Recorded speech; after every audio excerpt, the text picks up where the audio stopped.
2007 was a very tough year for many people as the housing bubble in the United States was beginning to burst and many Americans were starting to feel the pain of a looming recession. However, 2007 was, in many aspects, worse for those in the Caribbean Sea and Central America. In August and September of 2007, back-to-back Category 5 hurricanes ravaged many areas of this region from the Lesser Antilles to Nicaragua to Cancun, Mexico. One of these storms would go down in history as the second most intense tropical cyclone to make landfall in the Caribbean Sea, only after Hurricane Wilma in 2005. This storm was unlike any other, and while not very well known in America, those impacted in the Caribbean and the Gulf of Campeche will immediately quiver when you mention it. That storm is the focus of this documentary as we go over everything from the initial development to the monster it was to its final hours. Welcome to the Hurricane Dean documentary.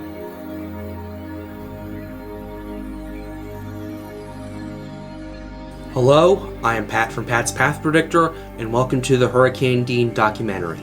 In this documentary, we're going over everything from how it got so strong to where it went and how much damage it caused. So sit back, relax, and enjoy the show as we take a trip down memory lane. As while 2007 was really bad for those people in the United States, but for another reason, it was even worse down in the Caribbean. Hurricane Dean originated as a tropical wave off the coast of Africa and would eventually develop into Invest 90L on August 12, 2007. As conditions were extremely favorable for development, it quickly was designated a Tropical Depression 4 to be exact, on August 13th. 30 hours later, it was upgraded to Tropical Storm Dean as the convection got more and more organized, and many were beginning to pick up on it, with many suggesting hurricane strength by the time it reached the Lesser Antilles. However, Dean was soon hampered by dry air and cooler inflow from the north that was slowing the development and consolidation of its structure. However, Dean fought off these complications and would continue to organize after a 12-hour hiatus. Ragged rain bands began to take shape and a partial eye wall and eye were observed on the night of August 15th. Shortly afterward, Dean reached hurricane strength at 5 a.m. Eastern Daylight Time or 900 UTC August 16th. Hurricane warnings were issued on St. Lucia, Martinique, Dominica, and Guadalupe as it continued to move west as a deep layered ridge centered south of Bermuda continued to move it to the west. It then quickened the pace of development, becoming a Category 2 hurricane 100 miles off the coast of St. Lucia and Martinique and 60 miles north of Barbados. Dean passed through the Lesser Antilles, not making landfall on either island, likely allowing it to strengthen to what it would eventually become. However, Dean still caused significant damage to the Lesser Antilles with up to 9 feet of storm surge and rain bands affecting every island in the chain. Martinique in particular was hit the hardest, reporting 75-mile-per-hour winds and gusts up to 105 miles per hour due to the northern eye wall affecting the island. Dean then entered the Caribbean Sea, but once again its consolidation was slow due to a fluctuating eye wall that was struggling to fully close around the center. However, Hurricane Hunter reconnaissance aircraft discovered a closed eye wall on August 17th, right after the storm passed the Lesser Antilles. Flight level readings and drops in data indicated that Dean was now a major hurricane, with winds of 120 miles per hour even as the outer bands were still impacting the Lesser Antilles. Dean would continue to rapidly intensify into a monster hurricane, and on August 18th, a double eye wall was discovered. The National Hurricane Center originally designated this as a Category 4 hurricane with winds of 150 miles per hour. However, as flight level readings and other data were looked over in a postseason analysis, it was determined that it was a Category 5 hurricane with winds of 165 miles per hour as it approached Jamaica. However, shortly after this initial peak, Dean underwent an eye wall replacement cycle and began to weaken back down to a Category 4 hurricane, as its eye wall hit Kingston, Jamaica, and other areas of the island, resulting in heavy damage from the storm. As it moved south of Jamaica, the eye wall replacement cycle completed and it began to intensify again. Another double eye wall was located within the storm on August 20th, but it only lasted several hours and the inner eye wall held firm. Thanks to a stronger than expected high-pressure system to its north, Dean's track shifted from west-northwest to due west, putting the Yucatan Peninsula and Belize in serious danger that was about to get even worse. As Dean's direction shifted to due west, it put the storm right in the path of extremely warm waters with extremely high heat content, some over 200 joules per meter squared. To give you some context to how much ocean heat content could be used for rapid intensification, let me explain this. 50 OHC is enough for a storm to rapidly intensify at about 1 millibar per hour. About 100 OHC is enough to cause it to explosively intensify at 2 millibars per hour. 200 OHC. That is a level that is almost unheard of in oceans like this. Now, this is the Western Caribbean, and at this point of the year, it's one of the warmest in the world. But 200 OHC, that is rocket fuel for any hurricane that happens to wander into it. A perfect example of this was Hurricane Ida just last year in 2021, where it was only 105 miles per hour, and then it went through this eddy that had over 225 OHC and just explosively intensified into the 150 mile per hour hurricane in just 9 hours.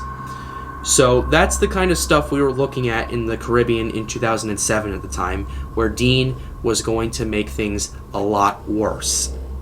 Dean absolutely took advantage of this shift in direction, rapidly intensifying once again. At 7:35 p.m. Central Daylight Time on August 20th, Dean re-strengthened into a Category 5 hurricane as it approached the Yucatan Peninsula, but it did not stop there. Dean would intensify further into a 175 mile per hour monster hurricane as it was closing in on the Yucatan. The pressure observed through a dropsonde reading was extremely low at 905 millibars, making it the third most intense landfalling storm in the whole Atlantic Ocean and second most intense storm in the Caribbean Sea, only after Hurricane Wilma in 2005.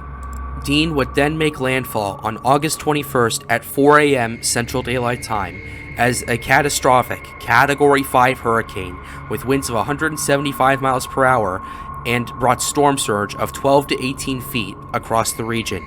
Dean's landfall was the strongest landfalling hurricane in Caribbean history up to that point, and the first Category 5 hurricane to make landfall since Hurricane Andrew in 1992. Dean would then rapidly weaken due to land interaction as it crossed the Yucatan Peninsula, but entered the Bay of Campeche on the afternoon of August 21st as a Category 1 hurricane with winds of 80 miles per hour, a shell of its former self, but still a dangerous storm. Dean would then begin to reorganize and re-strengthen into a Category 2 hurricane before making landfall at 11:30 a.m. Central Daylight Time near Tecolutla, Mexico. A weather station in Recumenturu reported 15.4 inches of rain during its second landfall. Dean rapidly weakened after it became a depression as it moved through the mountains and emerged in the eastern Pacific Ocean as remnants in a broad area of low pressure. This remnant low would move through Southern California and Arizona before finally dissipating on August 30th.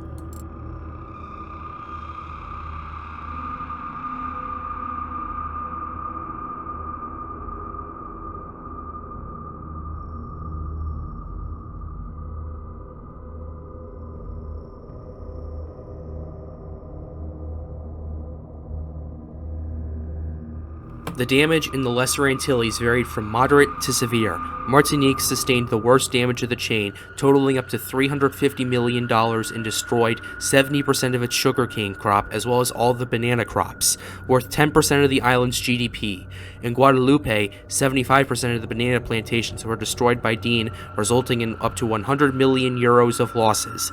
Overall, 6 people were killed in the Lesser Antilles, 3 in Martinique, 2 in Dominica, and 1 in St. Lucia. Dean's outer bands affected Hispaniola, causing mudslides and landslides that killed 20 people, 14 in Haiti and 6 in the Dominican Republic. The DR reported $40 million of damage, and the total amount in Haiti is unknown. The damage in Jamaica also varied from moderate to catastrophic. The northern half of the island was mostly spared from the brunt of the storm's eyewall, but flooding still occurred, causing much damage to parts of the island. The southern half was a different story. As parts of the southern half were in the eyewall, including Kingston, the damage was catastrophic in many areas.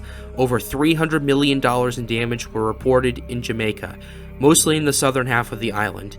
Agriculture was absolutely destroyed, with banana production losing 90% of the crop. However, by 2008, it returned to pre-Dean levels. The worst damage was in Mexico, particularly in the Yucatan Peninsula, as it faced Dean at its peak.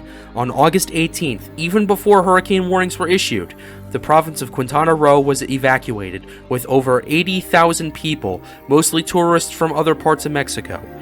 Air evacuations had to be stopped on August 20th, as Dean's outer bands were beginning to impact the region. 530 shelters were opened for those who could not leave. Wind gusts of up to 200 miles per hour absolutely decimated communities, and storm surge caused widespread damage to agriculture. The Mayan town of Majahal, where Dean made landfall, was flattened due to the winds and storm surge. Many more buildings were damaged and destroyed, and steel grinders were crumpled. As a result, 15,000 families were left homeless as a result of Dean. Miraculously, no lives were lost where Dean first made landfall. In Veracruz, the story was slightly different. While the winds were weaker, the rain was not, resulting in mudslides that would kill several people. The storm also downed 85 miles of power lines, leading up to 100,000 customers without power. Agriculture was also heavily destroyed, but not to the scale of in the Yucatan. In total, 13 people were killed.